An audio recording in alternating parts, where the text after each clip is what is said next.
Hi, welcome to my YouTube channel.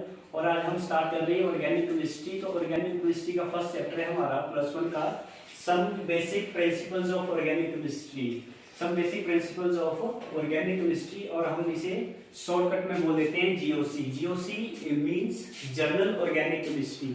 तो organic chemistry की कहाँ से हुई ऑर्गेनिक केमिस्ट्री? तो हमारे पास मेनली आप जानते हैं कि कंपाउंड्स होते हैं। तो कंपाउंड्स को हम दो टाइप से क्लासिफाई कर सकते हैं। फर्स्ट होता है हमारा कि कंपाउंड्स ऑर्गेनिक कंपाउंड्स हो गए, सेकंड आ गया हमारा इनऑर्गेनिक कंपाउंड्स।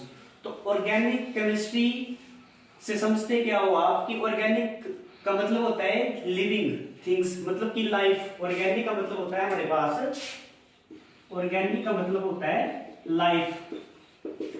तो अगर हम ऑर्गेनिक केमिस्ट्री की हिस्ट्री की बात की जाए तो 200 साल पहले हम जो साइंटिस्ट थे उन्होंने बोला कि ऑर्गेनिक केमिस्ट्री, जो ऑर्गेनिक कंपाउंड्स होते हैं, हम उसे जस्ट एक्सेप्ट कर सकते हैं। हमारे पास जो लिविंग थिंग्स होती है, जैसे एनिमल्स हो गए, हमारे प्लांट्स हो गए, तो ऑर्गेनिक कंपाउंड्स को हम वहीं से सिंथेसाइज कर सकते हैं।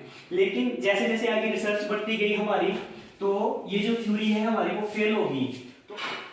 तो जो नॉन लिविंग थिंग्स होती हैं वहां से हम एक्सट्रैक्ट करते हैं इनऑर्गेनिक कंपाउंड्स। ये बोला जाता था, हम एंशिएंट हिस्ट्री की बात करें तो हम ये बोलते थे कि अगर ऐसे कंपाउंड्स जो लिविंग थिंग्स से ये एक्सट्रैक्ट किए जा सकते हैं तो उसको हम बोल देते थे ऑर्गेनिक कंपाउंड्स। और जो ऐसे कंपाउंड्स जिसको हम नॉन लिविंग थिंग्स से एक्सट्रैक्ट करते हैं या फिर जिससे हम मिनरल और गैसेस से जो कंपाउंड हमें मिलते हैं उनको हम इनऑर्गेनिक कंपाउंड्स बोल देते हैं। यहाँ पे ये पाया गया कि ऑर्गेनिक कंपाउंड्स को हम लिविंग थिंग्स से ही नहीं बल्कि लैब में भी प्रिपेयर कर सकते हैं। तो अब नॉर्मली देखो तो ऑर्गेनिक केमिस्ट्री की सेकंड डेफिनेशन आई हमारे पास कि ऐसे कंपाउंड जिसमें कार्बन पाया जाता है। तो अब इतने सारे कंपाउंड्स हैं, जैसे फॉर एग्जांपल हमारे पास आ गया CO2, साइनाइड्स हो गए, हमारे कार्बोनेट्स हो गए, इसमें भी तो कार्बन है, लेकिन ये तो ऑर्गेनिक कंपाउंड नहीं है। तो ये डेफिनेशन भी हमारी फेल होगी यहाँ पे कि हम ऐसा भी नहीं बोल सकते कि जहां जिस कंपाउंड्स में हमारे कार्बन पाया जाता है उसको हम उन सबको हम ऑर्गेनिक कंपाउंड्स बोल सकते हैं, क्योंकि CO2 है, यहाँ पे भी कार्बन प्रेजेंट है, लेकिन ये तो एक इनऑर्गेनिक कंपाउंड है। साइनाइड्स हो गए, साइनाइड हमारे इनऑर्गेनिक कंपाउंड्स होते हैं, कार्बोनेट्स हमारे इनऑर्गेनिक कंपाउंड्स होते हैं। तो हम ये यहाँ पे भी ये फेल होगी। अगर हम ऑर्गेनिक कंपाउंड्स की हिस्ट्री की बात करें तो यहाँ पर हमारे पास 1815 में एक साइंटिस्ट थे बर्जीलियस। इन्होंने एक थ्योरी दी जिसको हम बोलते हैं वाइटल फोर्स थ्योरी। तो इनका ये मानना था कि ऑर्गेनिक कंपाउंड्स में कोई ऐसी फोर्स होती है, कोई ऐसी नेचुरल फोर्स होती है जिससे कि वो ऑर्गेनिक कंपाउंड्स एक्सट्रैक्ट कर सकते हैं। और वो जो फोर्स होती है वो जस्ट हमारे लिविंग प्लांट्स हो गए और एनिमल्स में ही पाई जाती है। इसलिए हम जो ऑर्गेनिक कंपाउंड्स होते हैं उनको हम लिविंग थिंग्स से ही एक्सट्रैक्ट कर सकते हैं। तो अब इसने ये बोल दिया कि ऑर्गेनिक कंपाउंड्स में हमारे पास कुछ वाइटल फोर्स होता है या फिर कोई नेचुरल फोर्सेस होती है जो कि उसकी वजह से ही हमारा ऑर्गेनिक कंपाउंड सिंथेसाइज हो सकता है। और हम ऑर्गेनिक कंपाउंड्स को लैब में प्रिपेयर नहीं कर सकते या फिर लैब में प्रिपरेशंस हम नहीं कर सकते हैं। लेकिन जैसे जैसे हम आगे बढ़ते गए तो 1828 में ये एफ वॉलर, ये भी इनके स्टूडेंट्स थे, बर्जीलियस के स्टूडेंट्स थे हमारे पास, एफ वॉलर। इन्होंने बोला कि इनकी थ्योरी को उन्होंने फेल कर दिया। ये जो इन्होंने क्या किया कि हमारे पास एक इनऑर्गेनिक कंपाउंड होता है अमोनियम साइनेट NH4Cl, इसको बोलते हैं अमोनियम साइनेट। इन्होंने क्या किया कि इसकी प्रिपरेशन, इसकी रिएक्शंस की रीअरेंजमेंट रिएक्शंस हुई और लेबोरेटरी प्रिपरेशन में उन्होंने देखा यूरिया।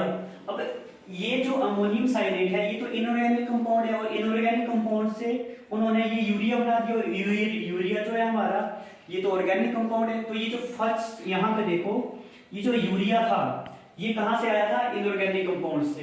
तो इसकी जो थ्योरी थी ये वाइटल फोर्स थ्योरी, ये यहाँ पे फेल होगी। एफ वॉलर ने क्या किया कि जो अमोनियम साइनेट था इसको लैब में गए, और लैब में कोई रिएक्शंस इनकी इसकी करवाई और रीअरेंजमेंट रिएक्शंस हुई यहाँ पे, और जो अमोनियम साइनेट था यहाँ से हमारा बन गया यूरिया। तो जो फर्स्ट ऑर्गेनिक कंपाउंड सिंथेसाइज किया गया था वो किया था एफ वॉलर ने, और वो है यूरिया। तो कई बार ये क्वेश्चंस दिया जाता है, इंपॉर्टेंट पार्ट है हमारा कि जैसे फर्स्ट ऑर्गेनिक कंपाउंड जो सिंथेसाइज किया गया था कौन सा था, वो था हमारा यूरिया, ठीक है। और कहाँ से किसने इसको सिंथेसाइज किया था, एफ वॉलर ने। तो यहाँ पे ऑर्गेनिक केमिस्ट्री की जो डेफिनेशन थी ये चेंज हो गई, क्योंकि अब वो जो ऑर्गेनिक कंपाउंड्स थे वो तो हम लैब में बना सकते थे। तो यहाँ से अब जो नई डेफिनेशन है हम उसके बेसिस पे देखा जाए तो organic chemistry the carbon containing compounds with hydrogens, maximum जो हाइड्रोकार्बन्स हैं उनको ही हम ऑर्गेनिक केमिस्ट्री मानते हैं। तो ये लिविंग थिंग्स से भी प्रोड्यूस कर सकते हैं ऑर्गेनिक कंपाउंड्स को, और नॉन लिविंग थिंग्स से भी प्रोड्यूस कर सकते हैं। तो स्टडी ऑफ हाइड्रोकार्बन्स को ही हम बोलते हैं ऑर्गेनिक केमिस्ट्री। तो hydrocarbons means the compound of carbon and hydrogen, उनको हम बोल देते हैं हाइड्रोकार्बन्स। तो आपने 10th 9th और 10th में भी ये पढ़ा होगा कि हाइड्रोकार्बन्स क्या होते हैं। तो कार्बन हमारे पूरे पीरियोडिक टेबल का एक अकेला ऐसा एलिमेंट है कि इतने सारे कंपाउंड्स बना लेता है, इतने सारे कंपाउंड्स के साथ वो रिएक्शन दिखाता है। तो उसके साथ साथ इसमें कार्बन की एक अलग से केमिस्ट्री बन गई।